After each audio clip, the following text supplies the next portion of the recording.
విషయాలు మనం ధ్యానం చేయడానికి ప్రయత్నం చేస్తాం. మార్కు సువార్త 6వ అధ్యాయము 1వ వచనం నుండి. ఆయన అక్కడ నుండి బయలుదేరి స్వదేశమునకు రాగా ఆయన శిష్యులు ఆయనను వెంబడించిరి. చాలండి. అదే మార్కు సువార్త 5వ అధ్యాయం దాని కంటిన్యూషన్ మనం జాగ్రత్తగా గమనిస్తే ఇది ఎక్కడి నుంచి కలిసి ఉంటుందంటే ఆదివారం మనం ధ్యానం చేసిన దగ్గర నుంచి కంటిన్యూషన్ ఉంటుంది. కావాలంటే పై వచనాలు మీరు కొద్దిగా చూడవచ్చు. 39వ వచనం చూడండి. 5:39 లోపలికి పోయి మీరు ఎలా ఏడ్చుతున్నారు, ఈ చిన్నది నిద్రించుతున్నది కానీ చనిపోలేదని వారితో చెప్పాడు. అందుకు వారు ఆయనను ఇచ్చిరి. అయితే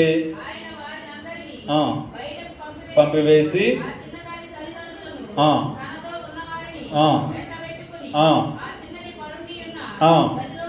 వెళ్ళి చేయి పట్టుకొని తలితాకుమి అని ఆమెతో చెప్పాడు. ఆ మాటకు చిన్నదానా లెమ్మని నీతో చెప్పుతున్నానని అర్థము. వెంటనే ఆ చిన్నది లేచి హల్లెలూయా. ఈ విషయాలన్నీ ఎప్పుడు మనం ధ్యానం చేసాం? ఆదివారం ధ్యానం చేసాం.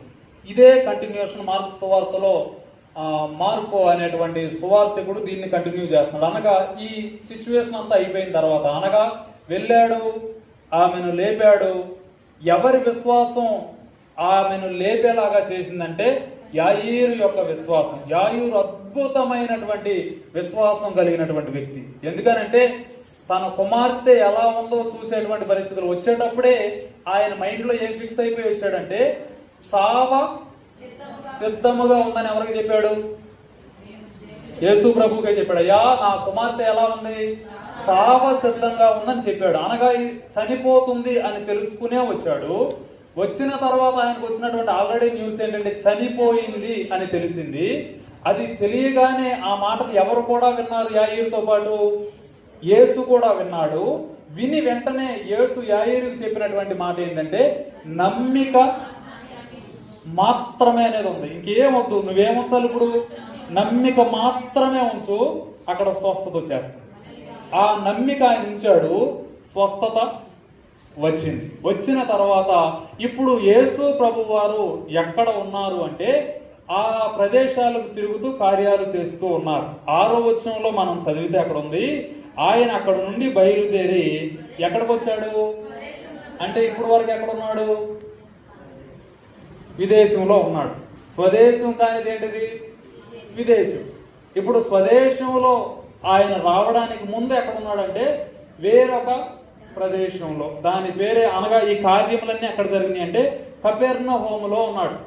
కపెర్నహూములో ఆయన కార్యములన్నీ జరిగించేసి ఇప్పుడు ఆయన అనుకుంటున్నటువంటి విషయం ఏంటంటే మనం బయటికి డ్యూటీస్కో పరిచర్యకో బయటకో తిరిగిన తర్వాత ఫైనల్గా ఎక్కడికి వస్తాం? మీరు డ్యూటీ నుంచి ఎక్కడికి తిరిగి వస్తారు? పెద్దోళ్ళు మీరు కాలేజ్ నుంచి ఎక్కడికి పోతారమ్మా? మీరు ఏదైనా పనికి వెళ్తే అక్కడి నుంచి ఎక్కడికి వస్తారు? ఫైనల్గా ఎటు తిరిగినా సరే మళ్ళీ ఎక్కడికి వస్తాం?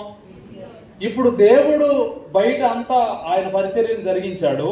ఇప్పుడు తిరిగి ఏ దేశానికి వచ్చేసాడు? మరలా స్వదేశానికి వచ్చాడు.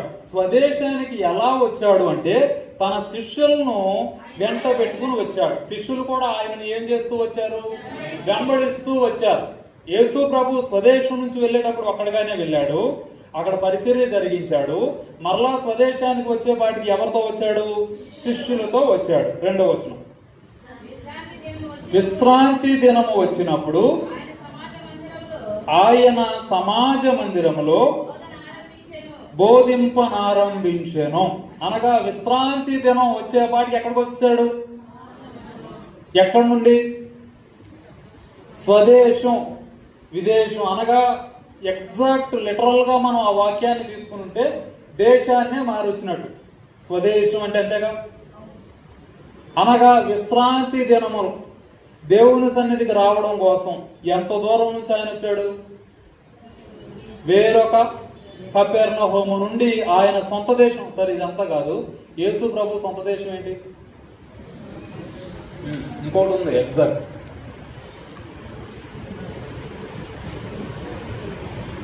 నజరేతు.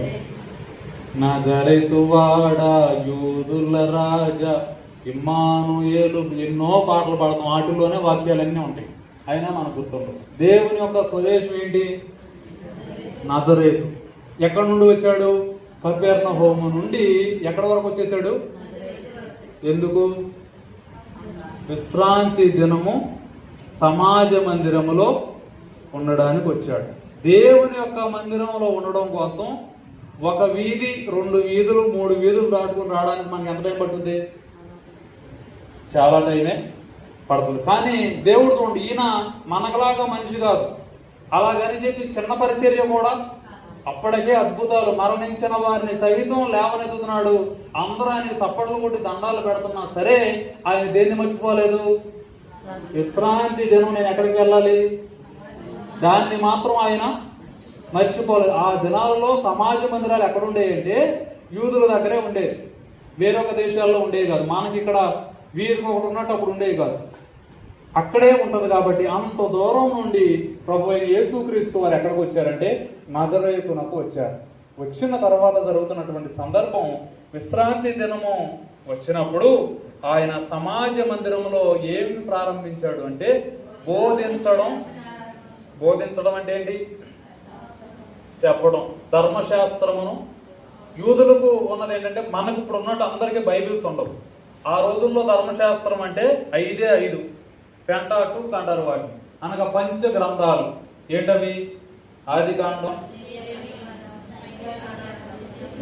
ఇవే, అదే బైబిల్. ఆ బైబిల్ అందరి దగ్గర ఉండదు. పరిశుద్ధ స్థలం, అతి పరిశుద్ధ స్థలం ఉంటుంది. అక్కడ వాక్యం ప్రబోధించే దగ్గర మాత్రమే ఏముంటుందంటే ఆ చిన్న బైబిల్, ఆ ధర్మశాస్త్రానికి సంబంధించినవి ఉంటాయి. అక్కడికి వెళ్ళి ఈయన ఏం చేస్తున్నాడు అంటే దేవుని యొక్క వాక్యాన్ని ఏం చేస్తున్నాడు? బోధిస్తూ ఉన్నాడు. బోధిస్తున్నప్పుడు అనేకులు ఆయన బోధ విని ఆశ్చర్యపడి ఈ సంగతులు ఇతనికి ఎక్కడ నుండి వచ్చాను. వీరు ఏమైపోయారు అంటే ఆశ్చర్యపడ్డారు. అంటే ఒకటి మనం జ్ఞాపకం చేసుకోవాలి, అప్పటి వరకు అక్కడ సరిగ్గా ప్రబోధించేటువంటి బోధకులు లేరు. అందుకనే ఈ వాక్యాలన్నీ వారికి ఏమైపోయినాయి? ఆశ్చర్యాన్ని, దుష్టుల ఆలోచన తప్పున నడవక, పాపల మార్గము నిలవక, అపహాసకులు కూర్చుండి చోట కూర్చుండక అని నేను చెప్పాను అనుకోండి, మీరు ఏమైనా ఆశ్చర్యపడతారా? ఎందుకు? వీటిని ఆల్రెడీ మీరు ఏం చేసి ఉన్నారు? విని ఉన్నారు. యెహోవా నా కాపరి, నాకు లేమి కలుగుదు అంటే మీకు ఏమైనా ఆశ్చర్యం వేస్తుందా? ఏ ఆశ్చర్యం? ఎప్పుడు విననటువంటి ఏదైనా మాట విన్నప్పుడు ఇది కూడా దీనిలో ఉందా అని మీకు ఏమవుతుంది? ఆశ్చర్యం కలుగుతుంది. లేదంటే ఎప్పుడు చెప్పనటువంటి ఒక వ్యక్తి ఈయన కూడా చెప్పగలడా అని వినినప్పుడు ఏం కలుగుతుంది? ఆశ్చర్యం కలుగుతుంది. ఇక్కడ దేవుడు చెప్పేటువంటి మాటలు, యూదులు వారు అంత విపులంగా చెప్పేవాళ్ళు కాదు. ఈయన చెప్పేటువంటి ఆత్మ నడిపింపుతో దేవుడు చెప్పేటప్పుడు వారందరూ ఏమైపోయారంటే ఆశ్చర్యపడి వారు ఆలోచిస్తున్నటువంటి మాటలు ఏంటంటే ఈ సంగతులు ఇతనికి అసలు ఎక్కడి నుంచి వచ్చినాయి? ఎందుకనంటే ఈయన ఎక్కడి నుండి బోధించాలి వాటిని అంటే ధర్మశాస్త్రంలో నుండే బోధించాలి. ఇప్పుడు ధర్మశాస్త్రంలో ఎన్ని గ్రంథాలు ఉంటాయి అంటే 5 గ్రంథాలే ఉంటాయి. కానీ ఈయన చెప్పేటువంటి మాటలు చాలా కొత్తగా ఉన్నవే. ఇవన్నీ ఈయన అసలు ఎక్కడి నుండి సంపాదించుకున్నాడు అనే ప్రశ్న వారిలోనికి వచ్చినప్పుడు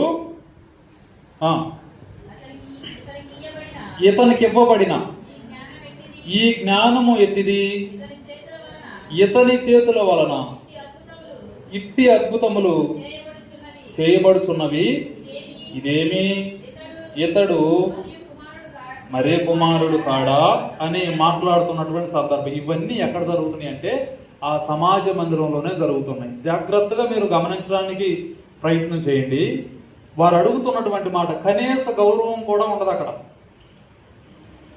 ఈయన లేకపోతే ఆయన, ఇతనికి, ఆయనకి అని చెప్పి వారు మాట్లాడుతూ ఈ జ్ఞానం ఎక్కడి నుండి వచ్చింది, ఇన్ని అద్భుతాలు ఇతను ఎక్కడ చేయగలుగుతుంది. ఎందుకంటే ఇప్పటి వరకు వారు దేవుణ్ణి ఎలా చూశారంటే ఒక వడ్రంగి కుమారుడుగానే చూశారు, లేకపోతే వడ్లవాని కుమారుడుగా అట్లాగే చూశారు. కానీ ఇట్లా ప్రబోధించేవాడిగా లేకపోతే అద్భుతములు చేసేవాడిగా వారు ఎప్పుడు యేసు ప్రభువుని చూడలేదు. ఇప్పుడు మొదటిసారి చూస్తూ ఉన్నప్పుడు వారు ప్రోత్సహించాల్సింది పోయి వారు చేస్తున్నటువంటి పని ఏంటంటే అసలు ఇవన్నీ ఈయనకి ఎక్కడి నుంచి వచ్చినాయి, ఇంత జ్ఞానం ఈయనకి ఎక్కడది అని చెప్తూ సొంత ప్రజలు ఈయన ఏం చేస్తున్నారు అంటే అవమానపరుస్తున్నటువంటి సందర్భాలు. చాలా సార్లు మనం ఎక్కడ అవమానించబడతాం తెలుసా? కొత్త కొత్త ప్లేసుల్లో మీరు ఏం అవమానించబడరు. మీరు మీ ఆఫీస్కి వెళ్ళండి, మేడం గారు సార్ ఆంటీ బాగున్నారా అని చెప్పి చాలా బాగుంటుంది. ఎక్కడ అవమానించబడతామంటే సొంత ప్లేస్లోనే ఎక్కువ అవమానాలు మనకు ఎదురవుతూ ఉంటాయి. ఇక్కడ దేవుడు కూడా జరుగుతున్నటువంటి సందర్భం. బయటంతా ఎలా తిరిగి వచ్చాడు? ఒక రాజులాగా. దేవుడు వెళ్తుంటేనే ఆయన వస్త్రపు చెంగు ముడితే చాలు అని పరిగెత్తిన జనం ఉన్నారు. జన సమూహం ఆయన చుట్టేసినటువంటి సందర్భాలు ఉన్నాయి. కానీ సొంత ప్రదేశానికి వచ్చే వాటికి ఇంత గొప్పగా చెప్పాడు అని చెప్పి ఆశ్చర్యపడకపోగా ఎక్కడ నుండి వచ్చినాయి అని ఇవన్నీ మాట్లాడి వారు హైలైట్ చేస్తున్నటువంటి ఒక మాట 3వ వచనం. దానికి ముందు ఇతడు మరియా కుమారుడు కాడా. ఇది యాక్చువల్గా యూదుల ప్రకారం చూస్తే ఇదేంటో తెలుసా? ఇది అవమానం. దేవుడు ఎవరి కుమారుడు? అవునా? యూదుల ప్రకారం ఎలా చెప్తారో తెలుసా? తండ్రి పేరు చెప్తారు, అబ్రహాము. దేవుడు ఎవరి కుమారుడు అంటే మీరు ఎవరి పేరు చెప్తారు? దావీదు కుమారుడు అంటారు. మీరు మత్తయి సువార్త చూడండి, పాత నిబంధన చూడండి, అబ్రహాము కుమారుడు ఇస్సాకు అని ఉంటుంది, కానీ శారా కుమారుడు ఇస్సాకు అని ఉండదు. ఎక్కడైనా ఒక వ్యక్తిని మనం ప్రజెంట్ చేసేటప్పుడు ఆ వ్యక్తిని ఎవరి పేరుతో ప్రజెంట్ చేస్తారు తెలుసా? తండ్రి పేరుతో ప్రజెంట్ చేస్తారు. మీరు ఎక్కడైనా చూడండి, ఎవరు అబ్బాయి అంటే ఏం చెప్తారు? నేను ఎవరు అబ్బాయి అంటే ఏం చెప్తారు అంటారా? మా అమ్మ పేరు చెప్తారు, మా నాన్న పేరే చెప్తారు. ఎక్కడైనా ఎవరు అబ్బాయి అనగానే ఫస్ట్ రావాల్సిన పేరు ఎవరిది కదా? ఇక్కడ తండ్రి పేరు ఉందా? ఎవరి పేరుతో అడుగుతున్నారు? ఇక్కడే అవమానం ఏంటంటే వారికి ఉన్నటువంటి అప్పటికే విధానం ఏంటంటే యూదులు ఏంటంటే ఈమె ఎవరి ద్వారా కలిగినటువంటి వ్యక్తి కాదు కాబట్టి ఆయన పేరు మెన్షన్ చేయకుండా ఈయన ఎవరు కుమారుడు? మరి కుమారుడు. యూదుల్లో ఈ పట్టింపు చాలా ఉంటది.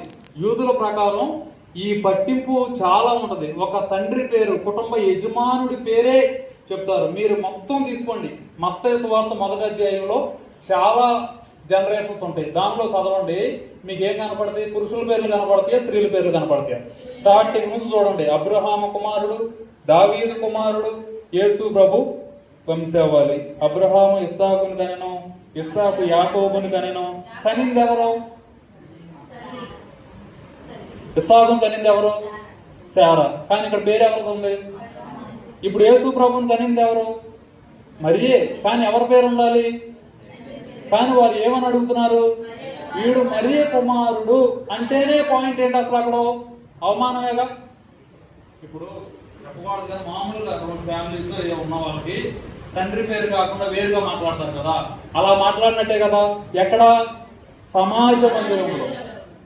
అంత ప్రఖ్యాతి కలిగినటువంటి దేవునినే, ఆయన వాక్చాతుర్యం జ్ఞానం చూసి ఆశ్చర్యపడినటువంటి ప్రజలే ఇప్పుడు ఎలాగైనా కొన్నిసార్లు ఏంటంటే మనం ఎదుగుతుంటే బయట వాళ్ళు కాదు వారవలైంది ఎవరు? సొంత వాళ్ళే. ఈడిని మొన్నటి వరకు మేము ఎక్కడ చూసాం? కింద ఉంటది. వీడు ఎవరంటే 3వ వచనంలో అతడు యాకోబు,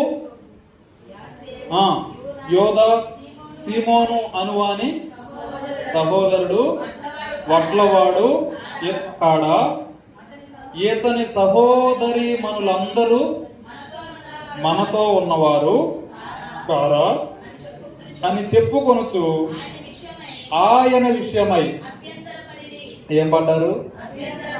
ఎవరి విషయం? చేసిన తప్పేంటి? ఏం చేశాడు దేవుడు? అభ్యంతర పడ్డాం అంటే కారణం ఉండాలిగా. ఇప్పుడు నాతో మీరు మాట్లాడటం లేదు, నేనేదో తిట్టన్నా ఉండాలి, మిమ్మల్ని బాధ పెట్టన్నా ఉండాలి. ఎలా అయినా ఉంటేనే మీరు నాతో ఏం చేయలేరు? మాట్లాడలేరు. ఇప్పుడు దేవునితో వీరికి ఇలా కలిగింది అంటే ఏంటి అంటే వారు ఒక్కసారి పాస్ట్ టెన్స్లోకి వెళ్ళిపోయారు. వీడు చిన్నప్పుడు ఎక్కడ పెరిగాడు? మా మధ్యలోనే పెరిగాడు. వీళ్ళ అన్నదమ్ములు మాకు తెలిసిన వాళ్ళు, వీళ్ళక్క నా బెస్ట్ ఫ్రెండు, వాళ్ళ సహోదరుడే కదా అని చెప్పుకొనుచు వీరు ఏమి చేస్తున్నారంటే ఆయన విషయమై అభ్యంతర. ఎవరు పడ్డారు అభ్యంతరం? బయట వారా సొంత వారా? సొంత వారా బయట వారా? సొంత వారే. ఏ ఏ దేశానికి ఆయన వచ్చాడు? స్వదేశానికి వచ్చాడు. విదేశాలన్నీ నెత్తి మీద పెట్టి పూజిస్తుంటే స్వదేశంలోనికి రాగానే ఆయనకి ఏమి ఎదురైందో తెలుసా? అవమానాలు. మొట్టమొదటిగా ఈయనకి జ్ఞానం ఎక్కడికి, ఇది ఎక్కడికి అన్ని మాట్లాడారు. ఇక్కడతో ఈయన ఆగేలాగా లేడు. ఇప్పుడు ఎలా ఎన్కౌంటర్ చేయాలి? మరియా పడింది బాధ, మనసులో ఉండదా? అయ్యింది. తర్వాత వీడు ఎవరితో పాటు ఉన్నవాడు? వాళ్ళ అన్న, వాళ్ళ చెల్లి ఉన్నవాడు. ఇవన్నీ చెప్పిన తర్వాత వీరేం పడిపోతున్నారు అంటే అభ్యంతర పడుతున్నారు. ఇంకా ఎగ్జాక్ట్ వాడు చెప్పాలంటే అసూయ పడుతున్నారు. ఎందుకనంటే ఈయన చేసేటువంటి అద్భుత కార్యాలు వారిని ఏం చేస్తున్నాయి అంటే, ఎంతో కాలంగా సమాజ మందిరంలో మేము ఎవరమే చెప్పేవాళ్ళమే, మేము గొప్ప వాళ్ళమే అని చెప్పుకున్న వారి ద్వారా ఏం జరగలేదు తెలుసా? ఒక అద్భుతం జరగల, స్వస్థతలు జరగల. జరగపోబట్టే దేవుడు స్వస్థత చేయగానే వారు ఏమైపోయారు? ఎందుకు ఆశ్చర్యపడ్డారు? ఇప్పుడు దాకా ఎప్పుడు అక్కడ స్వస్థత అనేది వారు చూడలేదు కాబట్టి ఆశ్చర్యపడ్డారు. చూస్తే పెద్ద ఆశ్చర్యం ఏముంది? మీరు వస్తున్నారనుకోండి, వచ్చేటప్పుడు మన చర్చ్ మైక్లో నుంచి బుధవారం శనివారం ఆర్కెస్ట్రా మోగుతుంది అనుకోండి, మీరేమవుతారు? ఎందుకని? ప్రతి బుధవారం శనివారం మనకేమవుతుంది? డ్రమ్ములేమవుతుంది. ఆర్కెస్ట్రా మోగితే మీకే ఏంటి ఏం జరుగుతుంది? మా చర్చిలో ఎప్పుడు ఆశ్చర్యం ఎప్పుడు కలుగుతుంది అంటే జరగని ఒక విషయం జరిగినప్పుడు. కొన్ని దగ్గర ఆ డ్రమ్ములు కూడా ఉండవు, చప్పట్లు కొట్టి ఆరాధిస్తారు. వాళ్ళ దగ్గర డ్రమ్ము మోగింది అనుకో, డ్రమ్ముకే వాళ్ళు ఏమైపోతారు? ఇక్కడ ఎంత డ్రమ్ము మోగినా మీరు ఆశ్చర్యపడతారా? ఎప్పుడు మేము అంటే ఇప్పుడు వారు ఎందుకు ఆశ్చర్యపడ్డారంటే ఇప్పటి వరకు ఇటువంటి స్వస్థతలో, ఆశ్చర్యాలో, దేవుని ద్వారా జరిగినటువంటి ఈ గొప్ప విషయాలు వారు ఎప్పుడు చూడనటువంటి వాటిని చూసిన తర్వాత వారు ఏం పడాలంటే ఆనందపడాలి. ఆనందపడాల్సినటువంటి ప్లేస్ లో ఏం పడుతున్నారో తెలుసా? అభ్యంతర పడుతున్నారు. ఆనందపడాల్సినటువంటి ప్లేస్ లో ఏం పడుతున్నారు? అభ్యంతరం. వీడేంటి ఎంత గొప్పడు అయిపోవటం ఏంటి, ఎంత చక్కగా ఉండటం ఏంటి అని చెప్పి వారిలోనే ఒక తెలియనటువంటి అభ్యంతరం. ఎవరి మీద? ఎందుకనంటే వారు ఇప్పటి వరకు యేసు ప్రభుని ఎట్లా చూశారంటే వడ్లవాని కుమారుడుగా, మనతో పాటు తిరిగేవానిగా ఇలాగే చూశారు. కానీ ఎలా చూడలేదు అంటే దేవుని ద్వారా అభిషేకించబడి పరిచర్యను వారు ఇప్పుడు చూడలేదు. కాబట్టి అంటే వడ్రంగి ఇవి కూడా చెప్పేటప్పుడు కామెంటరీస్ లో ఉన్నటువంటి మరొక విధానం ఏంటంటే, ఈయన ఇలాగే ఎందుకు జన్మించాడు అంటే ఇంతకు ముందు రోజుల్లో గృహాలు చెక్కలతోనే కట్టేవాడు. అనగా ఇట్లా వడ్లవానో లేకపోతే వడ్రాంగో, దీని మీనింగ్ ఏంటంటే ఆయన బిల్డర్, నిర్మించువాడు అని. కుటుంబాలను కానీ జీవితాలను కానీ వీటిని ఏం చేసేవాడని? నిర్మించేవాడు అని. ఇందాకే ఇంతకుముందు ఇక్కడ కూర్చున్నప్పుడే కామెంటరీస్ లో చూస్తుంటే ఆ పదం వాడబడింది. ఏంటంటే నిర్మించువాడు, నిలవబెట్టువాడు అని చెప్పేటువంటి వాక్యం. అభ్యంతరపడ్డారు. అందుకు యేసు ప్రవక్త తన దేశములోనూ తన బంధువులలోనూ తన ఇంటి వారిలోనూ తప్ప ఇంకా ఎక్కడ ఘనహీనుడు కాడని చెప్పాను. ఏం చెప్పాడు? వాళ్ళ మీద ఏం గొడవ పడలా, ఆయనకు బాధ కలిగి చెప్తున్నాడు. ఆయన అక్కడ నిలవబడి ప్రవక్త తన దేశములో, దేశం తర్వాత తన బంధువులలో, బంధువుల తర్వాత తన ఇంటి వారిలో తప్ప మరెక్కడ ఏమవడు? ఘనహీనుడు. 3 విషయాలు చెప్పాడు. ఒకటి దేశం, తర్వాత బంధువులు, తర్వాత ఎక్కడ కూడా? ఇంటి వారిలో కూడా. ఇక్కడ తప్ప ఇంకా ఎక్కడా కూడా ఏమవడంట? ఘనహీనుడు కాడు అని చెప్పాను. అందువలన కొంతమంది రోగుల మీదే చేతులుంచి తప్ప మరి ఏ అద్భుతములు ఆయన అక్కడ చేయజాలకపోయాను. ఏం చేయలేకపోయాడు ఆయన? చేయజాలక. ఏ అద్భుతాలు ఆయన ఎక్కడ చేయలేదు తెలుసా? ఎక్కడ చేయలా? సొంత ప్రజలలో చేయలా. అక్కడ ఎవరికి చేశాడు? ముందుది బుధవారం మనం ధ్యానం చేసింది. శతాధిపతి ఎవరో? అన్య దేశంలో గొప్ప అద్భుతాలు చేసినటువంటి దేవుడు తిరిగి స్వదేశానికి వచ్చి ఏం చేయలేకపోయాడు? అద్భుతములు చేయలేకపోయాడు. ఏంటి కారణం? కింద, ఆయన వారి అవిశ్వాసమునకు హల్లెలూయా హల్లెలూయా. అవిశ్వాసానికి ఏం పడ్డాడు? బుధవారం ఏం చెప్పాను? ఎవరి విశ్వాసానికి? అవిశ్వాసి యొక్క విశ్వాసానికి ఆశ్చర్యపడిన దేవుడు. విశ్వాసి యొక్క అవిశ్వాసానికి ఆశ్చర్యపడిన దేవుడు. అర్థమైందా? రెండు విశ్వాసాలే, రెండు చోట్ల ఆశ్చర్యపడ్డాడు, కానీ డిఫరెంట్ గా ఆశ్చర్యపడ్డాడు. అవిశ్వాసి దగ్గరేమో విశ్వాసాన్ని చూసి అన్నాడు, ఇశ్రాయేలీలలో కూడా ఇటువంటి విశ్వాసాన్ని నేను చూడలేదు అని చెప్పి ఒక శతాధిపతి యొక్క విశ్వాసాన్ని చూసినటువంటి దేవుడు ఏమైపోయాడు? ఆశ్చర్యపడిపోయాడు. దానికి పాట కూడా పాడుకున్నామా? ఏం పాట అది? అది పాడి మరీ చెప్పాము మీకు. ఎందుకనంటే అంత ఆశ్చర్యానికి దేవుడిని గురి చేసింది. వేరే సొంత ప్రదేశానికి వచ్చేసిన తర్వాత, సొంత సంఘంలో చాలాసార్లు మనం అనుకుంటాం అన్యుల్లో గొప్ప కార్యాలు జరిగినాయి, మనం ప్రార్థించినప్పుడు వాళ్ళకి జరిగినాయి, వీళ్ళకి జరిగినాయి, ఇంకొకరికి జరిగినాయి అని చెప్పి ఏడుతూనే మనం ఏమంటాం అంటే, మనకు మాత్రం, నాకు మాత్రం, మా కుటుంబంలో మాత్రం, నా జీవితంలో మాత్రం. ఎందుకనంటే వాళ్ళు ఆశ్చర్యపరుస్తున్నారు దేవుణ్ణి, నువ్వు ఆశ్చర్యపరుస్తున్నావు. డిఫరెన్స్ ఏంటంటే వాళ్ళేమో విశ్వాసం ద్వారా ఆశ్చర్యపరుస్తున్నారు, నువ్వెలా ఆశ్చర్యపరుస్తున్నావు? చిన్నదానికే మనకేమొచ్చేసింది, అమ్మో ఏమి అయిపోతుందో, అక్కడ ఏమవ్వదు. డాక్టర్ గారు ఎంత ఉందని చెప్తాడు, మనం ఎంత చెప్పుకుంటాం? ఇంత ఉందంట. పక్కన వచ్చిన వాళ్ళు ఇంత ఉందంట, అసలు భరించలేనంత. బయటకు వచ్చే కొద్దీ ఏమైపోతుంది? నేను వస్తే తప్ప అక్కడ కార్యం జరగదంటే ఈయన సింపుల్ గా అంటున్నాడు, నువ్వు రావడం ఎందుకు ప్రభువా, మాట మాత్రం సెలవు, అక్కడ ఏమైపోతాడు నా దాసుడు? స్వస్థపరచబడిపోతాడు. అంతే సింపుల్. అంత విశ్వాసాన్ని కనపరచాడు. అయ్యా నీ కూతురు, లేకపోతే నీ కూతురు చనిపోయిందంటే నమ్మిక మాత్రం వచ్చే ప్రభువరా, ఇప్పటికైనా నువ్వు రా అని చెప్పి తీసుకెళ్ళినటువంటి విశ్వాసం. అయ్యా నేను మీకు సహాయం చేస్తానయ్యా, రివైవల్ పెంచుకోవచ్చు సంఘ సభ్యులారా, మీరు టైంకి రండి, నేను మీకు సహాయం చేస్తా, మీరు చక్కగా దేవుడిని ఆరాధించండి, నేను సహాయం చేస్తా అంటే ఆయన చేయ జాలక పోయాను. ఈ మాట మీరు జాగ్రత్తగా జ్ఞాపకం చేసుకోండి. దేవుడు చేయలేక కాదు, దేవుడు చేయగలడో చేయలేడు, చేయగలడు. కానీ అక్కడ మెన్షన్ చేసినటువంటి మాట చేయ జాలకపోయాను అనగా ఆయన చేయడానికి ఏం పడలేదంటే ఇష్టపడలా.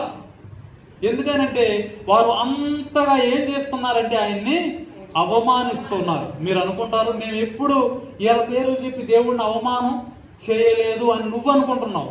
నువ్వు ఎలా అవమానిస్తున్నావు నేను చెప్పనా? దేవుడు ఈ టైంకి ఇక్కడ వచ్చి కూర్చున్నాడు అంటే నువ్వు ఇంకా ఆ టైంకి అక్కడికి రాకపోతే దేవుడిని నువ్వేం చేసినట్టు కాదా? ఒక ఎమ్మెల్యే వచ్చినప్పుడు ఆయన కుర్చీ లేదు నుంచుని ఉన్నాడు, నువ్వు అరగంట తర్వాత కుర్చీ తీసుకొచ్చి చేస్తే అదేంటి, ఏం చేసినట్టు? అదే కదా. రెండోసారి వస్తాడు మళ్ళీ ఆయన రాడు. వీళ్ళకి ఏమి తెలియదు అనుకుంటాడు, గౌరవం తెలియదు. ఒక వ్యక్తి వస్తున్నాడంటే ప్రిపరేషన్స్ ఎప్పటి నుంచి జరుగుతాయి? ఎప్పుడో నుండి జరుగుతాయి. ఆయన కావాల్సినంత ఏర్పాటు చేస్తాం. కానీ ఇన్నిసార్లు చెప్పినా సంఘాలలో ఎందుకు జరగడం లేదంటే సంఘం కలిసి వదులుతాం, ఆమేన్ అంటాం, జనాలు ఎక్కేస్తారు లోపలికి, బయటికి చూసి చెప్పేయచ్చు ప్రార్థన అయిపోయినట్టు ఉంది, వీళ్ళంతా వస్తున్నారు. కానీ ప్రార్థన మొదలైనప్పుడు అట్టు ఎందుకు రారు లోపలికి? రాలేదు. ఈరోజు నాకు సంతోషం ఏంటంటే ఆల్మోస్ట్ 5గురు ఉన్నాం ఫస్ట్ ప్రార్థనకి. ఫస్ట్ పాట అయ్యేలోపే చాలా మంది యాడ్ అయిపోయారు. మూడో పాటకి అసలు అందరూ ఉన్నారు. చాలా సంతోషం అనిపించింది నాకు. ఈ మార్పు గ్రాడ్యువల్గా పెరగాలి. టైం తగ్గిద్దాం కావాలంటే. మీరు 2 గంటలు కూర్చోలేకపోతున్నారా, గంటన్నరే పెడదాం. అంత కూడా కూర్చోలేరా, గంటే పెడదాం. కానీ వచ్చిన కొంచెం సేపు కూడా అందరం కలిసి ఈరోజు చక్కగా చప్పిళ్ళు కొడుతూ ప్రార్థన అట్లా పాటలు పాడుతుంటే ఎంత బాగుందండి. ఎవరు పాడతారు మీకోసం వెల్కమింగ్ సాంగ్స్? అందరూ వచ్చి 2 పాటలు చాలు, అందరూ రెడీ అయింది. అందరూ వచ్చిన పాటలు చక్కగా అందరూ అది పాడుకుంటూ ధ్యానం చేస్తే దేవుని యొక్క పరవశాన్ని మనం అనుభవించాలండి. నువ్వు 3 గంటలు ఉన్నావా 4 గంటలు ఉన్నావా కాదు, ఉన్న కొంత సమయం ఎలా ఉన్నావు, ఆరాధించావా, సంతోషంగా ఉన్నావా, వాక్యం రిసీవ్ చేసుకున్నావా, ఇవి ఉండాలి. రేపు ఉదయం ఏ టైంకి ప్రార్థన? షార్ప్ 9:59 ఇక్కడ స్టార్టింగ్ ప్రేయర్ చేస్తారు. రేపు కూడా నేనే 9:59 ఇక్కడ ప్రారంభ ప్రార్థన ఉంటుంది. సరే మీరు ఇంత ఇబ్బంది పడుతున్నారు కాబట్టి 12కే పంపిస్తాను నేను. 12:15 వెళ్ళిపోతారు ఇంటికి. కాబట్టి ఒకవేళ దేవుని సన్నిధికి రావడానికి మీ చికెన్ కూర ఆటంకం అనుకోండి, వచ్చేయండి. వండుకోవడానికి 45 నిమిషాలు పట్టింది కాబట్టి ఆ ముందు టైమే మిమ్మల్ని పంపించేస్తాను. కానీ టైంకి రండి దేవుని సన్నిధికి. ఇక్కడ నేను జ్ఞాపకం చేస్తున్నటువంటి విషయాలు ఏం చెప్తున్నాను? అవమానించటం అంటే పేర్లు పెట్టి అవమానించడమే కాదు. ఈ టైంకి నేను వస్తున్నానమ్మా రండి అన్న నువ్వు రాకపోతే అదేంటి? ఏంటది? ఒక పెద్ద వ్యక్తి నీ కోసం వచ్చి ఇక్కడ ఉంటాను అన్నప్పుడు ఆయన కోసం నువ్వు ముందే ఏం చేస్తావు? ఎదురు చూస్తావు. అరగంట ఆయనే నీ కోసం ఎదురు చూస్తే కోప్పడతాడు పట్టడా? ఏంట్రా అవసరం? ఎవరిది?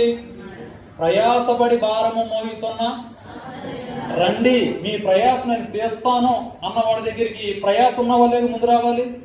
ప్రయాస ఉన్న వాళ్ళేమో అఫీషియల్ గా సరదాగా వస్తే ఆయనకి ఏ పని లేనట్టు మన కోసం చూస్తూ ఉంటాడా? ఇది అవమానం కాదా? ఈ అవమానాలన్నీ ఇక్కడ ఏడవబట్టే సమాజ మందిరంలో ఏం జరగవు? అద్భుతాలు జరగవు. నా ఇంటికి రాగానే మా ఇంట్లో జరుగుతుంది అని నువ్వు ఎందుకు చెప్తున్నావు అంటే సిద్ధపాటు. అన్ని పాటలకి నువ్వేం కొడతావు? తప్పిళ్ళు కొడతావు. ఎందుకంటే స్టార్టింగ్ నుంచి ఉంటావుగా. ఆశీర్వాదం అయిపోగానమ్మా మీ అందరు వందనాలమ్మా అని చెప్పి కృతజ్ఞతా భావం ఉంటుంది. కాబట్టి నీకేమొస్తాయి? చేయగానే నాకు వచ్చింది, ఊరికే రాలా. ఆ వ్యవహారం ఇక్కడ కూడా ఉందనుకో, చర్చి కూడా అట్లా 8ంటికే వచ్చి కూర్చుంటే, ఆదివారం కూడా 10ంటికే వచ్చి కూర్చుంటే అద్భుతాలు ఎక్కడ కూడా జరుగుతాయి? ఇక్కడ కూడా జరుగుతాయి. ఇక్కడ ఏంటంటే ఆయన అవమానపరచబడుతున్నాడు కాబట్టి ఆయన చేయజాలక అందుకే చేయట్లా. ఎందుకనంటే నీకు ఇక్కడ సిన్సియారిటీ లేదు. దేవుని సన్నిధిలో మనకేముండాలి? అలా ఉండాలి. దేవునిని మనము ఆలోచించుకో ఒకసారి. నీ విశ్వాసము ఆయనను ఆశ్చర్యపరుస్తుందా? నీ అవిశ్వాసము ఆయన ఆశ్చర్యపరుస్తుందా? ఒకవేళ ఇక్కడ లేకపోతే ఏమైపోతుందో, రేపు నా ఉద్యోగం పోద్దేమో, ఎందుకులే అనుకున్నాం అనుకో. అదేంటిది? కొద్దిగా జ్వరం ఉందా మా కూతురికి, ఇప్పుడే హాస్పిటల్కి తీసుకెళ్ళిపోతాం, ప్రార్థన ఏదా ఉంచితే పెరిగిపోద్దేమో అంటే ఏంటది? విశ్వాసం కాదా? దేవుడు చనిపోయినామనే పక్కన పెట్టి వచ్చాడండి. ఇంకా మనకేంటి? మన ఇంటికాడ ఎవరైనా చచ్చిపోయి ఉన్నారా? ఆశ్చర్యం ఏంటంటే మన ఇళ్ళకాడ ఎవరైనా చనిపోతే దేన్ని ఆపేస్తాం తెలుసా? ప్రార్థన ఆపేయండి కోడికి. ఆమె బాగానే ఇల్లు ఉంటుంది, మనకు లేదు, అయినా సిద్ధపాటు మనకి వద్దు. ఇవన్నీ ఉన్నప్పుడు ఇవన్నీ దేవుడిని ఏం చేస్తాయి అంటే ఆశ్చర్యపడుతుంది. నేను జ్ఞాపకం చేస్తున్నటువంటి విషయాలు 9:30 అయిందంటే క్లోజ్ చేసేస్తున్నాను.